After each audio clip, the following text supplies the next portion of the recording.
Please give a warm Georgia Tech welcome to our guest, Nadia Bilchik.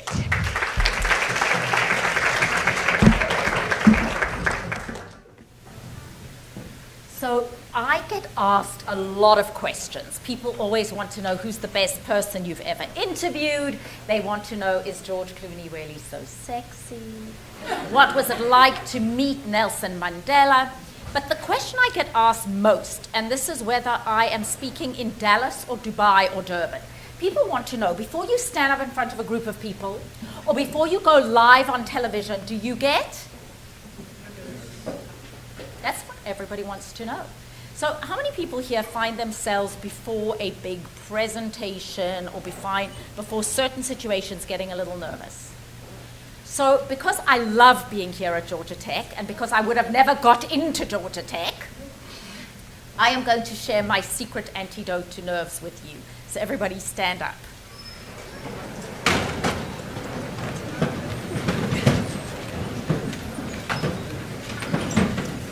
So this is what I do. If I'm speaking in a big auditorium, I'll go to the back, or if I'm going live on television, I'll go upstairs where nobody can see me. And I always focus on a positive past experience. So can everybody do that? I want you to think about a moment in your life where you felt like you nailed it, whether it was getting into tech or doing really great on an exam or something where somebody said to you, that was awesome. Has everybody got one of those in their minds? And then I do something. Now, don't get a fright and don't do anything yet. I go like this. I take a deep breath in. And I go, 1, 2, 3. Now, I am telling you, no one is looking at you. They're too busy looking at me, making a complete fool of myself. Okay, so go for it on the count of 3. No one is looking at you. And 1, 2, 3. Just go for it, just go for it. And 1, 2, 3. And 1, 2, 3. And don't you feel better already? Take a seat.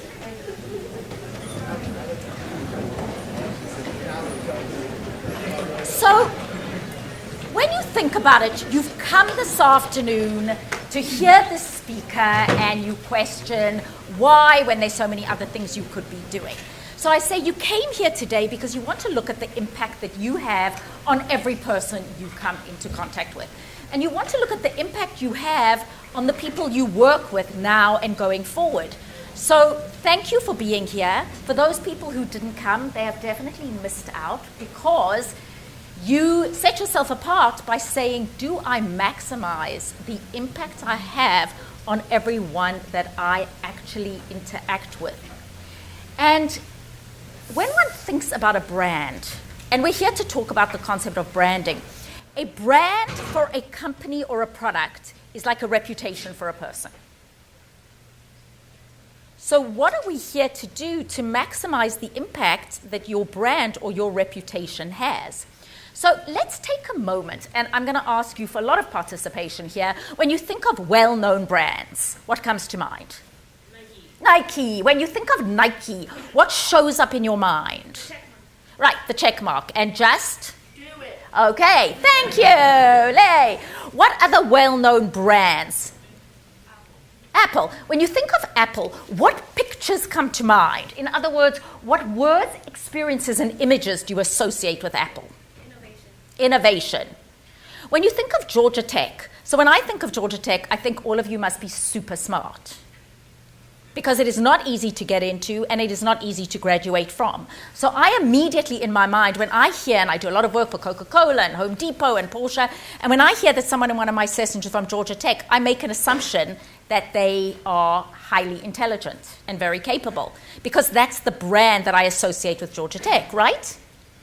So what else do you think of with certain brands? When you think Starbucks, what comes to mind? Expensive coffee.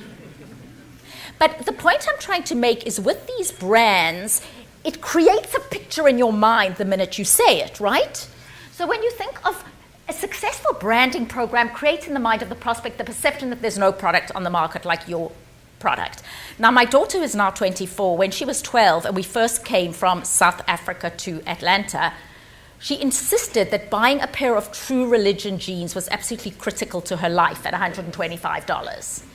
She had to have the True Religion genes, and she convinced me that it was her well-being was dependent on it, right?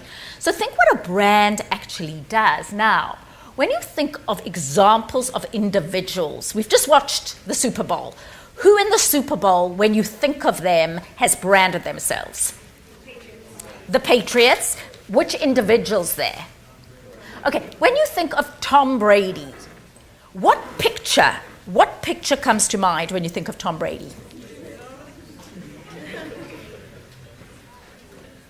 Do you think of his beautiful model wife, Giselle? Do you think about Inflategate or Deflategate, right? But a whole series of images come to mind. What are the people that when you think of, does a whole series of images come to mind immediately? Who's branded themselves? Beyonce. Okay, when you think of Beyonce, what comes to mind? But when you think of certain individuals, what picture, when you think of Bono, comes to mind? What do you think about? Humanitarian. You don't actually necessarily think musician. So who else did we see at the Super Bowl? What musicians were there? Who was the halftime show? When you think of him, what image comes to mind? What did you say? Okay. But my point being that a brand creates immediate association to an experience, to pictures. So now the question is, in this room, what do you have to do to become a brand? Well, the reality is you are already branded. You already have a reputation. If I say, what is your full name? Shahimala. Who works or who knows Shali? Anybody in this room? Well, we're meeting you for the first time. But I can assure you that the people who know Shali, who study with him, who play sport with him, already he has created a perception in their minds, right? Who are two people sitting next to each other who do know each other? Okay, so the two of you. You're sitting next to? Sadrika. When you think about her, what vocabulary comes to mind? I think of her as a friend. Okay, so she's a friend. And what kind of person is she? When she shows up in your mind, does she show up as a happy person? Does she show up as hardworking? So take a person that you have a lot of contact with. A person that you have a lot of contact with on a daily basis, right? Take that person. Everybody got one. When you think about them, what comes to mind? Do you think of them as joyful, or do you think of them as looking like life sucks, school sucks, and they want to be somewhere else? You know those people, right? I just love that American expression, you know. But think about what comes to mind when you think of certain people. So if I were to say, what is a brand for each one of you in this auditorium right now today? Your brand is your reputation. Your brand is how you show up in my mind when I think about you. So I had the pleasure of meeting Saba at an event that we went to, and I got to know her. We were at a training session, and how she showed up in my mind after a very short amount of time is highly intelligent, capable, friendly, a good person, interested, interesting. That's how I think about her. So when she called me and said, I've got this wonderful group of people, will you come and speak to them? It was my pleasure because she showed up as somebody positive. So my question to you is, are you consciously working on showing up in the best possible way? So the fact is that you have to decide how you want to show up. And you have to target it, because the reality is you are being branded whether you are consciously involved in the process or not. And there's more to that, is that everything communicates. Everything you do and say and interact. So let's take Tom Brady, just because it's very topical. When you think of Tom Brady, you think of this very what? What comes to mind when you think of him? Successful, talented, but you also think of the scandal that's gone on before, right? If I take Lindsay Lohan. You must all know Lindsay Lohan, right? When you think of Lindsay Lohan, would you agree that she's extremely talented? She's a very gifted actress, right? But when you think about her now, what comes to mind?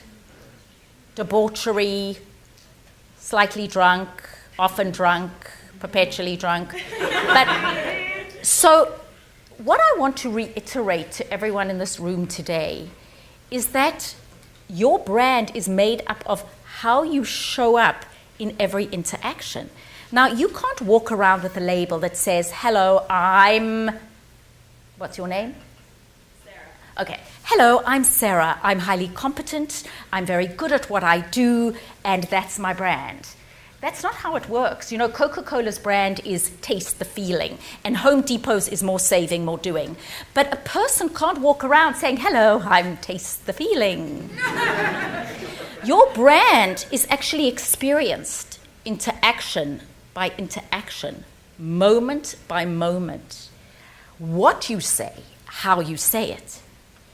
So how do we begin this process? And I do this workshop across the board and at every level, at entry level, student level, executive level, which is, how do I want to show up in people's minds? So I want you to take a moment and think of 5 adjectives. If I think about you and your first name is? Natalie. If I think about Natalie and your last name is? Sanford. I'm Natalie Sanford. When people think about me, and I'm talking about every peer, every professor, when I go into the workplace, every colleague, every manager, when people think about me, what are the 5 things that I want them to associate with me? What are the 5 things? So if I want people to associate Nadia Bilchik's brand with being a giver, and then Saba calls me and says, can you come and do this talk? And I say, no, I'm not available, never available. But yes, I'm a giver, right? You have to have a match between what you want to be seen as, how you want to come across, and how you behave. So step number 1, I want you to make a decision. And this can evolve and change. Think about or write down 5 adjectives that you would like the people that you have an impact on to associate with you.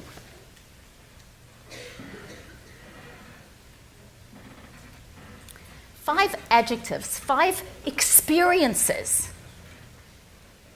So one of yours was? Reliable. I want to be seen as reliable. Now, I bet you that nobody here wrote down, I want to be seen as unreliable. I really want to be, but I want to be seen as reliable. Sarah, one of yours? Loyal.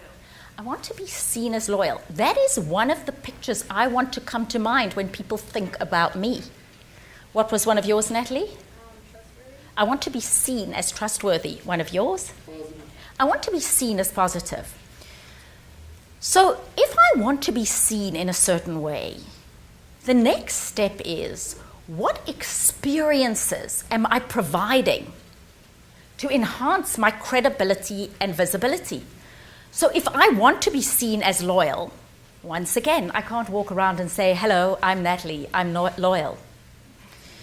So the next step of this exercise is to turn to the person next to you, or in your case, just turn behind you, just turn to somebody.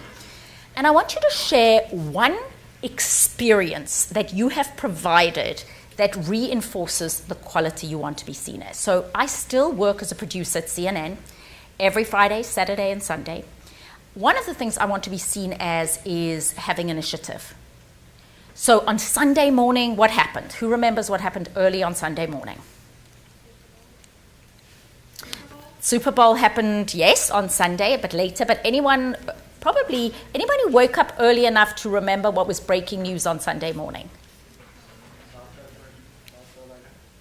Pardon? That too, and Sunday morning, something happened between Miami and New York, or New York and Miami. I'll give you a clue. It started with AM. Amtrak, what happened? Okay, so there was a collision. So I'm in the newsroom, and we've got this breaking news. Amtrak has collided with another train. So I want to be seen as having initiative. So I call up the emergency management of the particular place, Lexington, South Carolina, where this was going on, and I got the guy on the phone immediately. Nobody told me to do it. I did it because I want to be seen as having initiative. I provide the experience of having initiative. As you enter the workforce, and I know some of you probably are working or have had many jobs before you got to this point and will have careers going forward, is you have to decide how you want to be seen and then say, what experience am I providing to be seen as that? So if I want to be seen as having initiative, what action am I taking? So if you can, turn to the person next to you or behind you or in front of you and just take one of the qualities. If I want to be seen a certain way, what have I done to provide that experience? What action have I taken to be seen in that way? If I want to be seen as efficient, what have I done to provide that experience? If I want to be seen as loyal, and just turn to the person that is closest to you. Find somebody.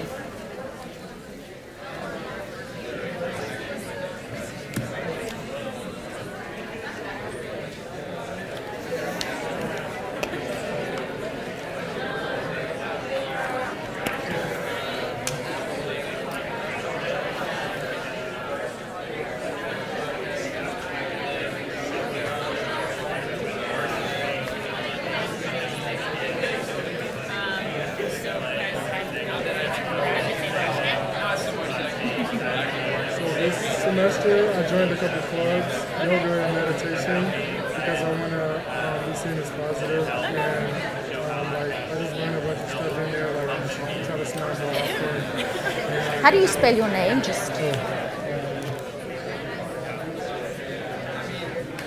Shahid. Oh, perfect.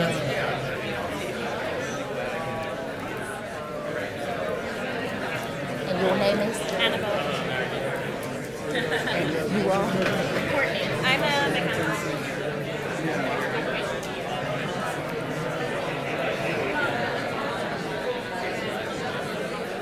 Have you shared one? Did you share one?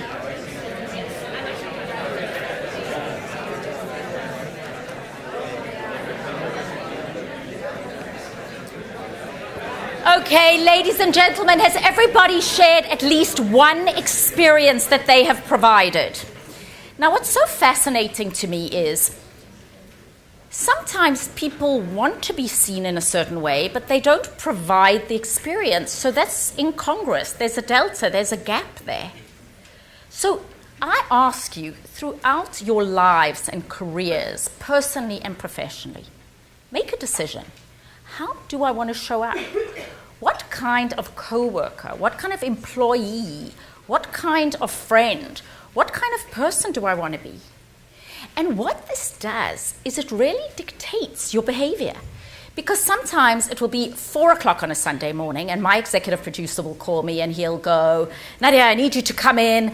And my instinct might be to react in a certain way.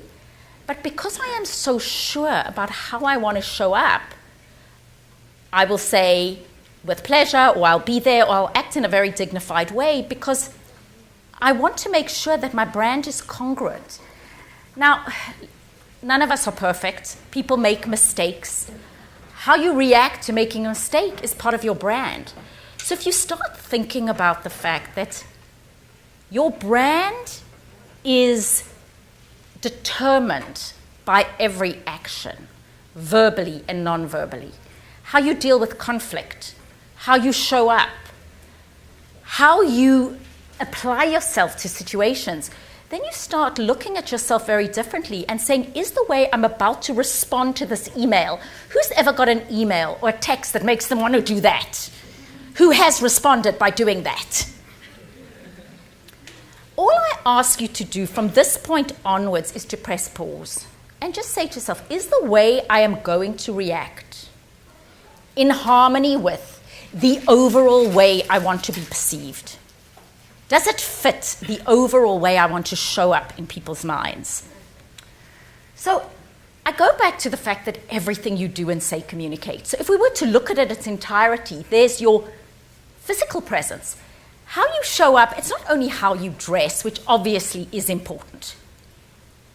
But how you stand, do you look joyful? What does your face say? When you're speaking up in a class or in a presentation or in a meeting, how do you show up physically? Because that does impact how I think about you.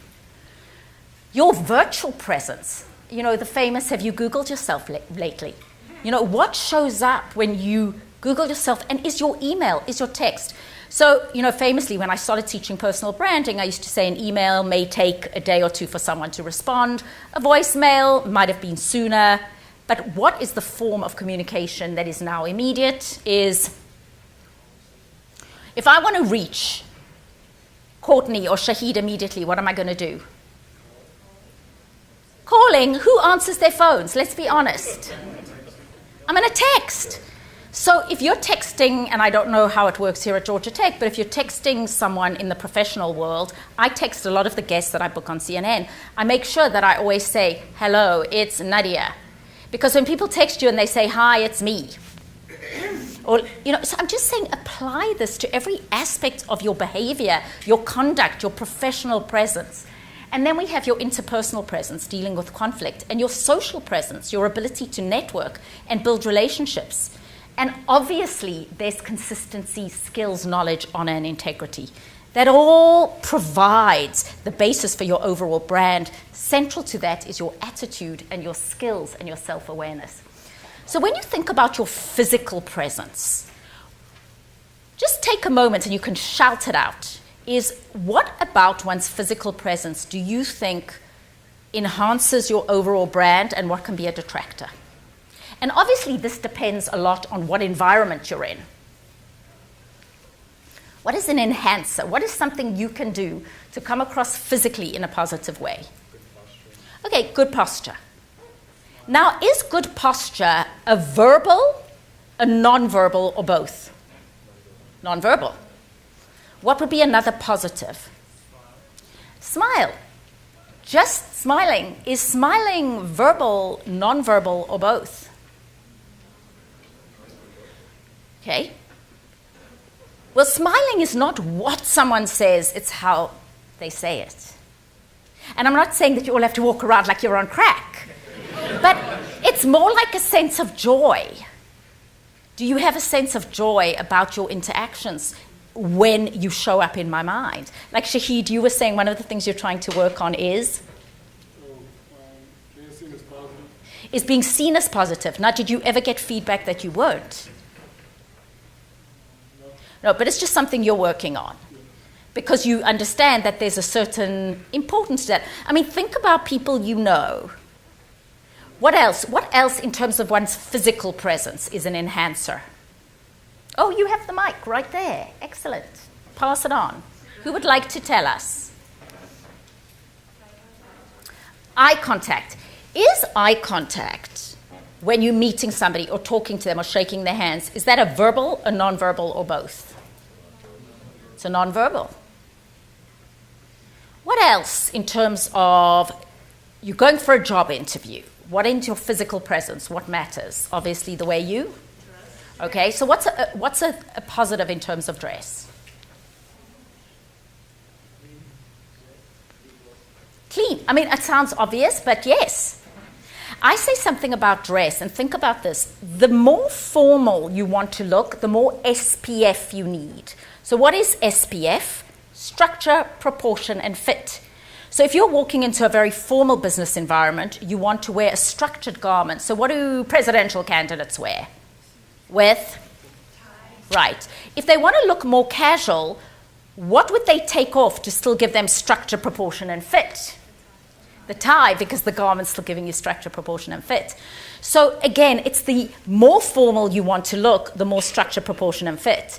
So if you go to the Home Depot, for example, it's a more business casual environment. So you might wear a pair of khakis or blue pants and a collared shirt. You might not even have the jacket.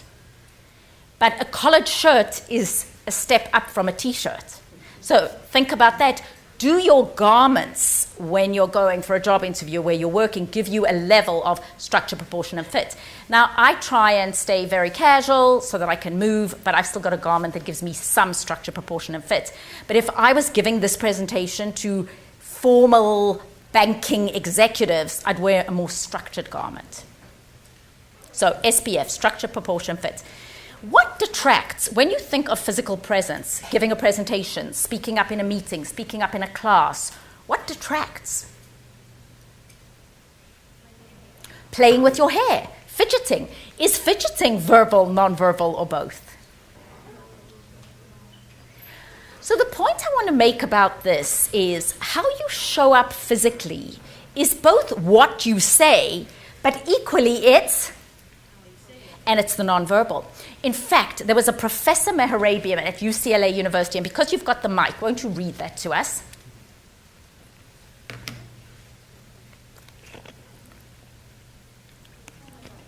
Or whoever's got a mic that works. Excellent. Read that to us. Thank you.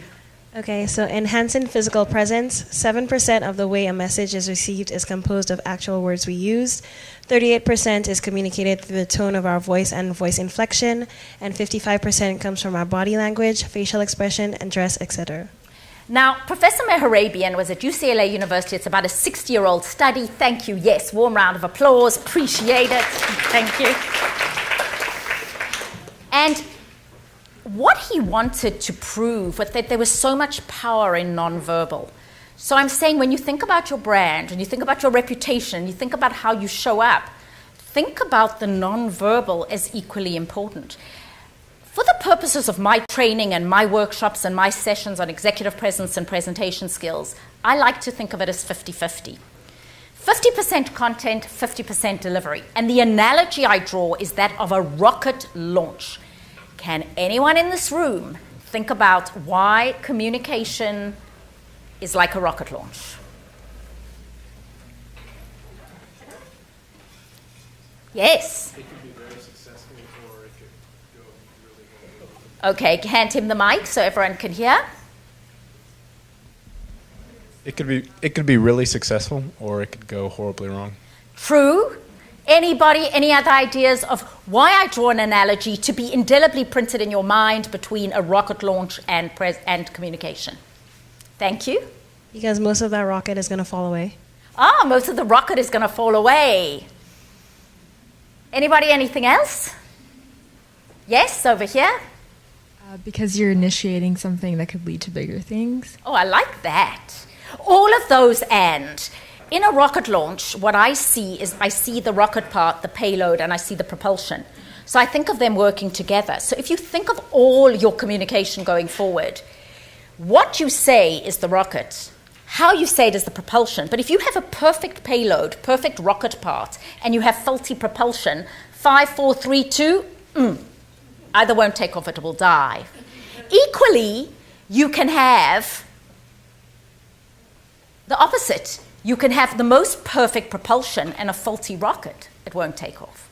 So I'm saying please keep that indelibly printed in your minds, is that there's two aspects. There's what you say and there's how you say it. And they both need to work together to have the most impact. I once did this class in front of a group of Georgia Tech alum, and I said, are there any rocket scientists in here? And about 5 people put up their hands. I then got a 5-page essay from one of the audience members telling me how many parts there were to a rocket launch. So I do want you to know there are many more than this, but as a layperson, I see the rocket part and I see the propulsion.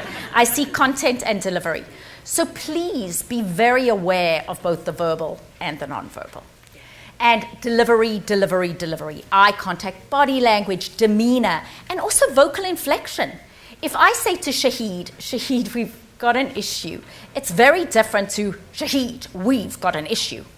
So much of the time, there's miscommunication or things are misunderstood, not because of what is said, but because of how.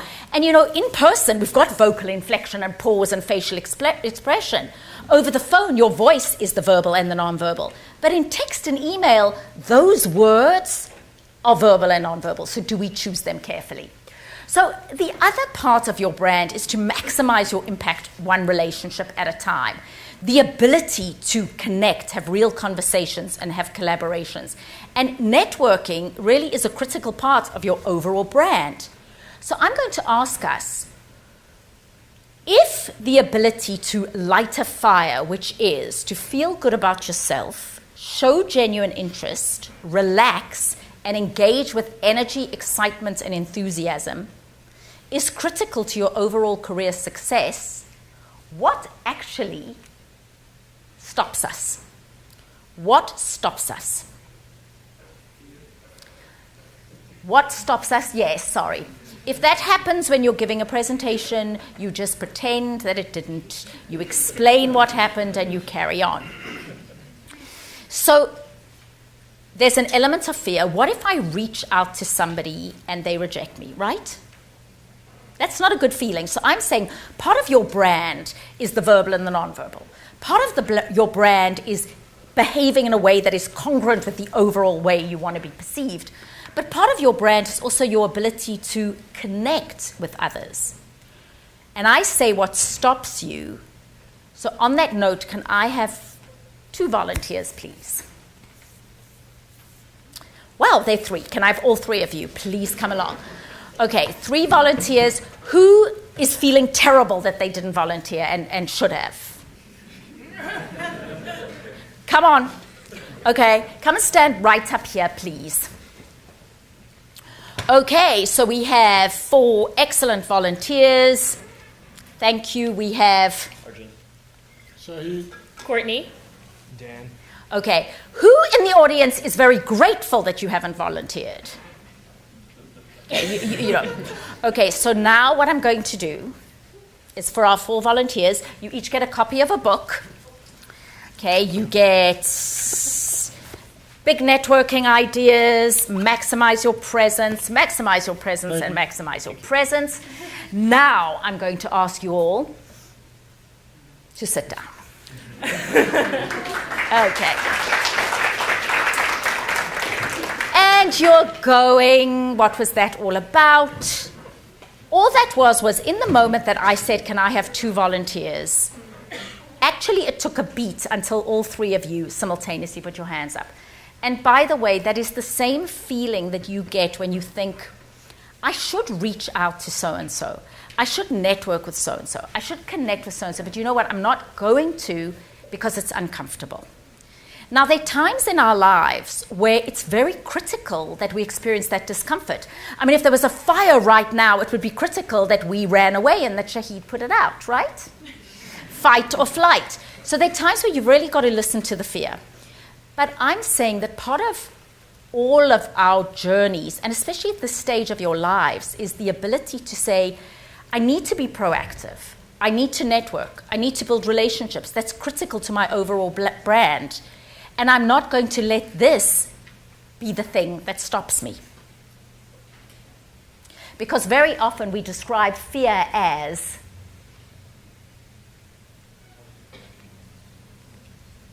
so one of my antidotes, my personal antidotes, when I feel less courageous or I have a sense that this is uncomfortable, is to develop something called my positive emotional memory database. And that's what this is.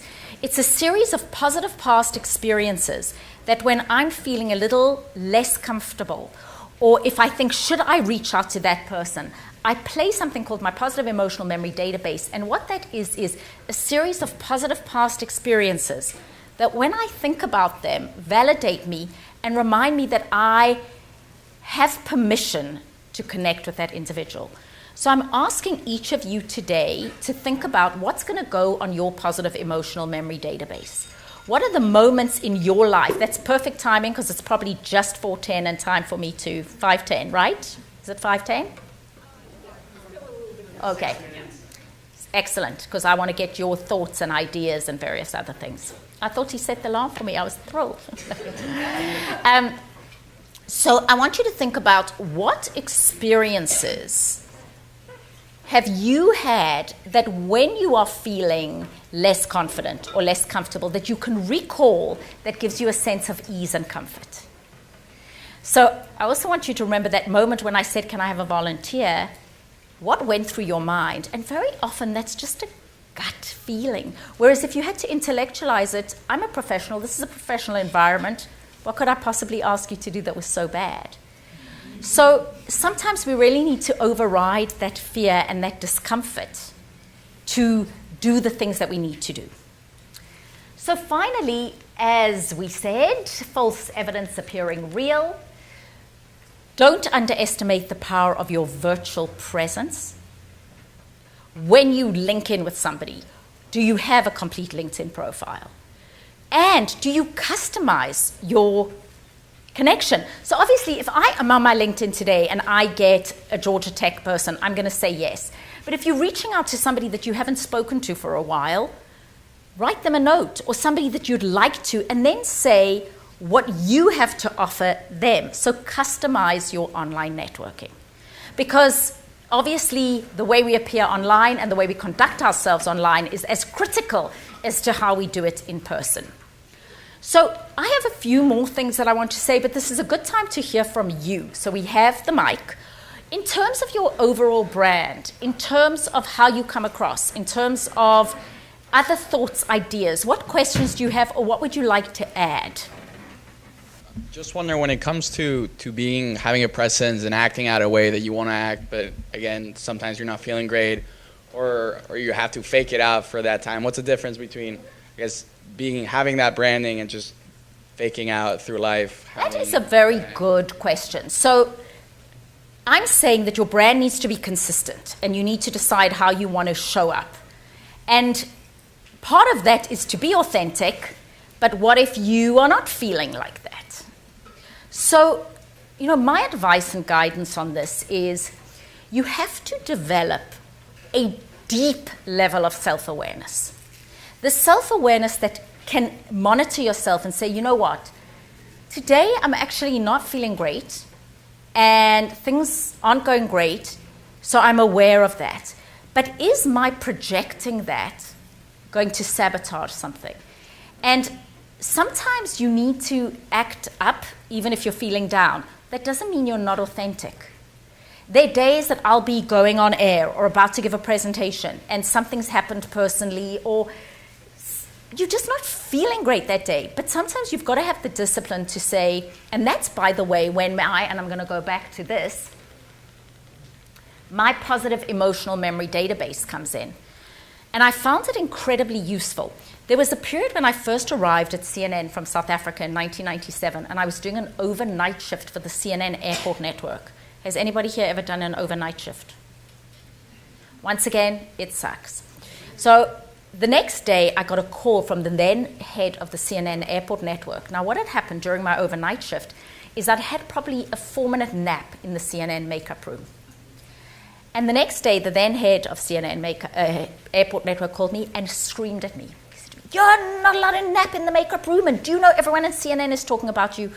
Now, I didn't know that the man was a megalomaniac psychopath who's subsequently been fired, but it was the most terrible experience. And I had to get into my car and go downtown for an audition to Georgia Public Television to a show called Homes for Better Living. And I remember feeling exactly how you describe. It's just really having an off day and feeling very bad about myself. And I got into my car and I started to access what I call my positive emotional memory database. So past experiences, there I am with Alfred Woodard in a red outfit which doesn't fit me anymore, and Ted Turner and Nelson Mandela. When my children were little, I used to have them on there. When they became teenagers, I tried not to. But things that validate me and things that remind me that although this moment isn't great, I am a culmination of past success. And just by thinking about those things, my whole energy changed.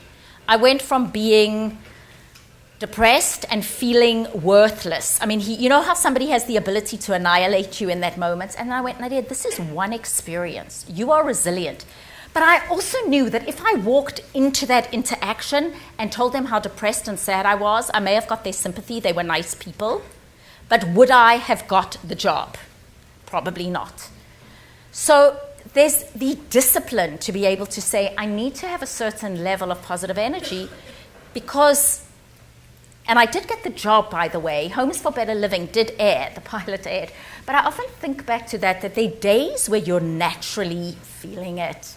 You know, Brene Brown is a famous TED Talk speaker. She says, it's not joy that makes us grateful. It's gratitude that makes us joyful.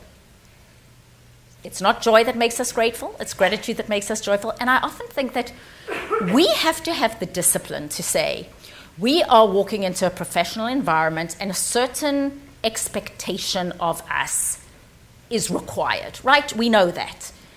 And people damage themselves if they don't have the ability, and I'm not saying don't be authentic. I'm saying have the ability to say, this might be my finest moment, but I have the capability to shift my energy. Because that is a far more appealing way of showing up in people's minds than the other. I hope that answers your question. Anything else, thoughts, ideas about the concept? Are you very clear at this point that a personal brand is how you are showing up in the minds of the individuals you connect with, current employers, future employers, people you interview with, how you show up in their minds? And there's the verbal and the nonverbal. I speak to so many recruiters and HR people. And yes, you've got a brilliant resume. Being at Georgia Tech is going to get you in that door. But very often what's going to get you the job is how are you in that interview? Do you look at the person? Do you articulate your capabilities well? That sense is both verbal and nonverbal. What you say, how you say it, the rocket and the delivery system. Other thoughts? Yes. Please can we have the microphone, because I do want to, yeah.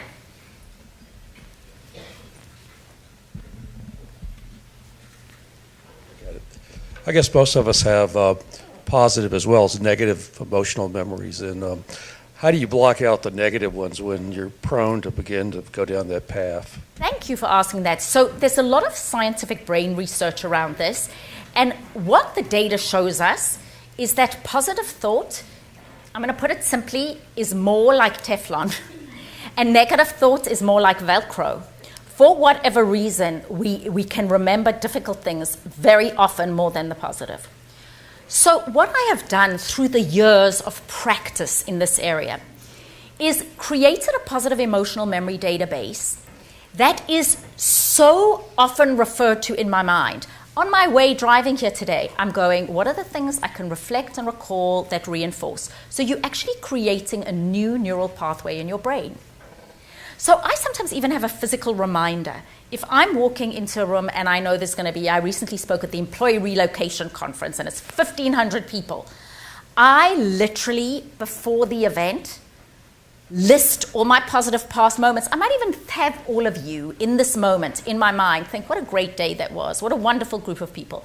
But I practice it so often that it's easily accessible.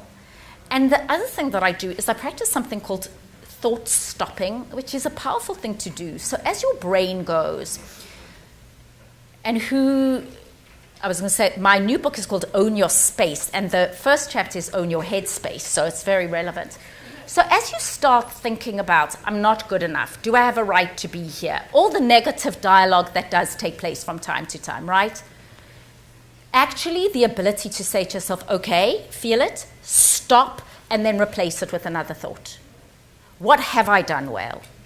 So, I have children who are some of your ages and some of my kids are a bit older, but one thing you all know is that this journey requires resilience, right? Every single person in this room, whatever age or stage you're has, at this stage of your life, experienced some rejection. It's just how it is. Anybody hasn't? Some form of rejection on some level.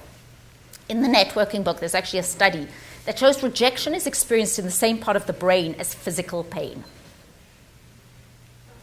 So what I have learned to do through this journey of being in broadcasting and speaking is really the ability to be very conscious of your inner dialogue, the conversation you have with yourself.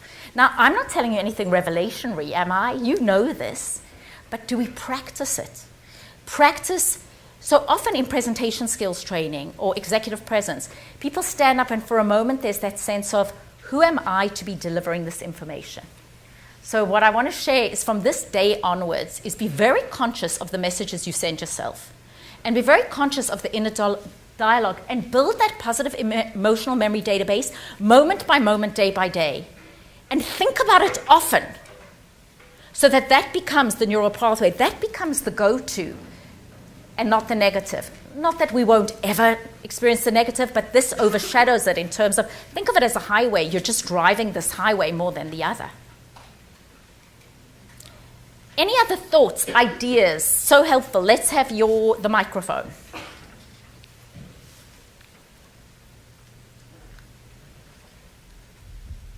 Hi. So I know you talked a lot about building your brand and like having the inner conversation with yourself. How do you? What are you, I just want to know, how do you treat feedback, like outside feedback, about like whether it's positive or negative? I feel like everyone has to like listen or just be cognizant of what other people say about you, maybe your brand or what you're doing, whether it's positive or negative. Do you let that like do you consider any of those factors and maybe change your brand, or are you like very, I don't want to say like stubborn with your brand, like, you know the point? So There's a fine thank line. you. If we define our brand as our reputation, how we want to show up in people's minds, and then somebody gives you some kind of feedback, you know, key to any kind of feedback is, first of all, from whence it comes, right? Always from whence it comes.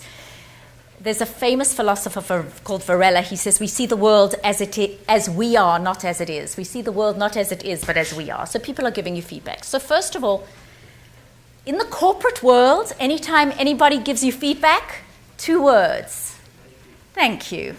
Even if you want to use another 2 words. Thank you.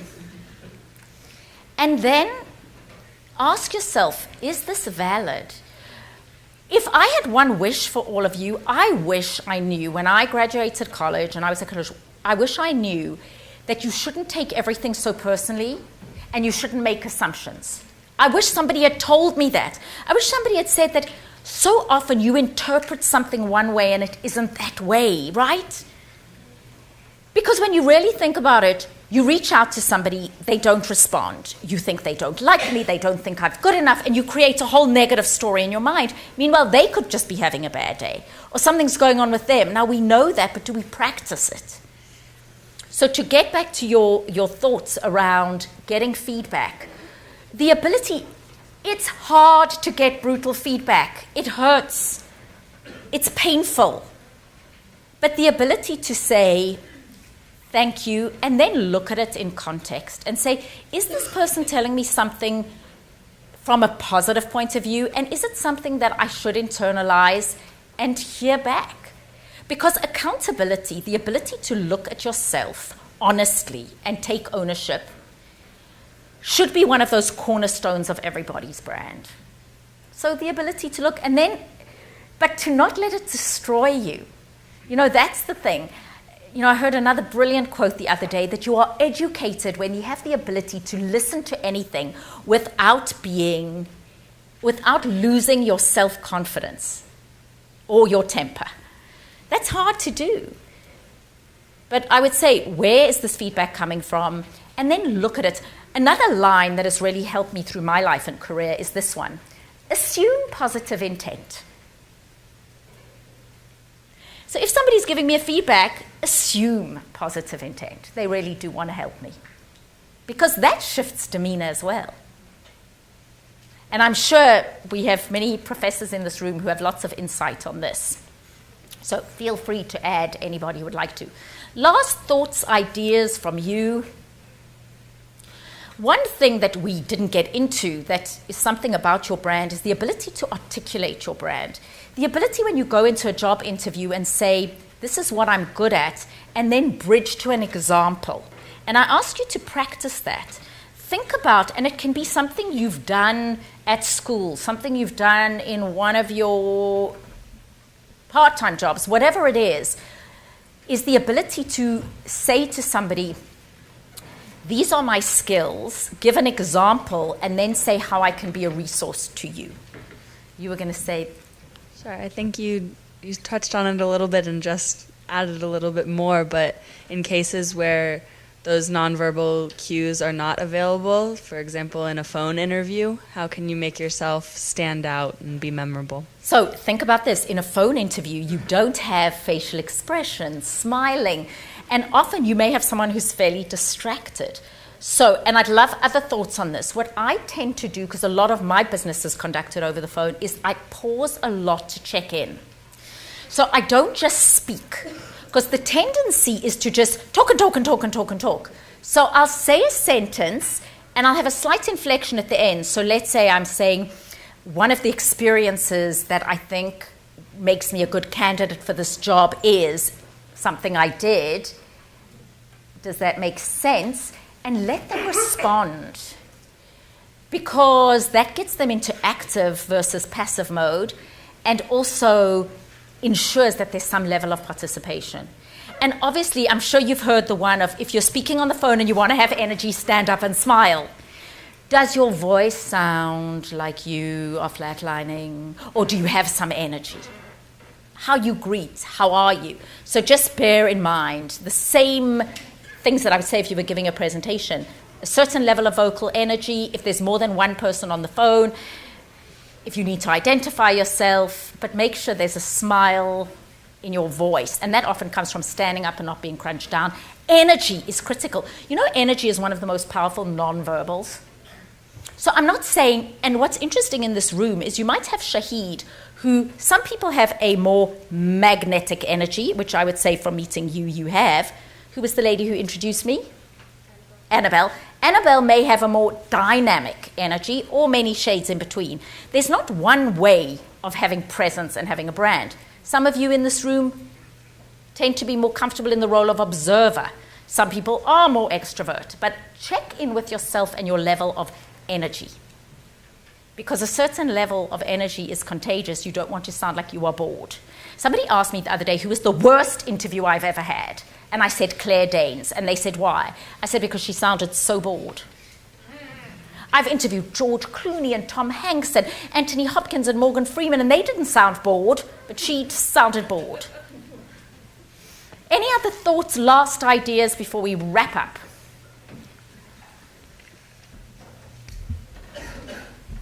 Hi. Over here. And, oh hi. yes, thank you. So I think you talked about this, but what would you say, how would you like adjust your branding based off of a criteria that someone has? Like and sometimes, you know, like in interviews, you know, they have a set of like criteria that they expect from someone that they're interviewing, and you might not have that, but you have to adjust to it somehow to incorporate that so that they can see that, you know, like you have that in you. Okay, so you're saying you have to flex and adapt. Yeah. So that's critical. I mean, a critical part of everyone's professional presence and brand should be your ability to assess your situation and be agile and change accordingly. Now, is it possible to transform and be something entirely different to what you are? Well, you don't want a job that demands that, because you want something that really is a good fit for your capabilities. But if you sense that they need somebody who is, let's say, more extrovert or more fast-paced, my belief is that you should be able to flex and adapt and understand that. But again, you don't necessarily want to find a career path or a job that isn't a good fit for you. But part of everyone in this room is the ability to read the situation. So a lot of what I do in my work is we do personality styles. So if you sense that the person who's interviewing is more fast-paced and outspoken, and you tend to be more thoughtful and reserved, you could dial it up a notch. We call it mirroring. It doesn't mean that you have to get them on an equal level, but you can understand and match their energy. If you walk into a room and you sense that the person is more thoughtful and reserved, and you're more fast-paced and outspoken, you can dial it down. So what do you think I have to do when I'm in a room with someone who's thoughtful and reserved? I have to dial it down. But it's first the awareness to say, who is this person? If the job demands it, I've seen plenty of people in executive positions have to become more extrovert or have to connect with other people, even though it's not absolutely natural for them. But these skills can be learned. We speak about the adult brain having a certain level of neuroplasticity, not as much as the child brain. But these so-called soft skills, the ability to connect, to communicate, can be taught and can be improved upon. Anybody else want to answer that question? Thoughts? Thank you. And sometimes you need to say it. Say, you're seeing me like this, but just to let you know, I have had other positions where I've had to, and give them an example. Recruiters, people who interview you for jobs, are not casting directors. They don't look at you and say, Sarah, I could just see her. If she was a little bit more like this and a little bit more like that, I can see her in that role. They see you as you show up. So if you don't tell them or give them examples of where you've done that elsewhere, they're not psychic. They're not going to know. In the absence of proper information, people will come to their own conclusions. So, final thoughts. Anybody? One last question. Please, to my millennial audience, I expect some Facebook, some Twitter, some Instagram, some Snapchat, some something. And definitely a selfie afterwards that Shahid is going to take all of us, because so far I can see he looks like he has long arms. So please, group selfie. Is that agreed? So I'll need you all to come there. So I know we've had a short time together. What we've looked at today is the fact that your brand is actually a combination of every behavior, every interaction, how you show up, verbally, non-verbally, dress. When we Google you, what comes up? Everything from your LinkedIn profile to how you respond to LinkedIn, to how you answer the phone, to how you do a job interview, to how you deal with stress, to how you deal with getting a rude text. It's everything. Your brand is a culmination and a combination of every single thing you do and say.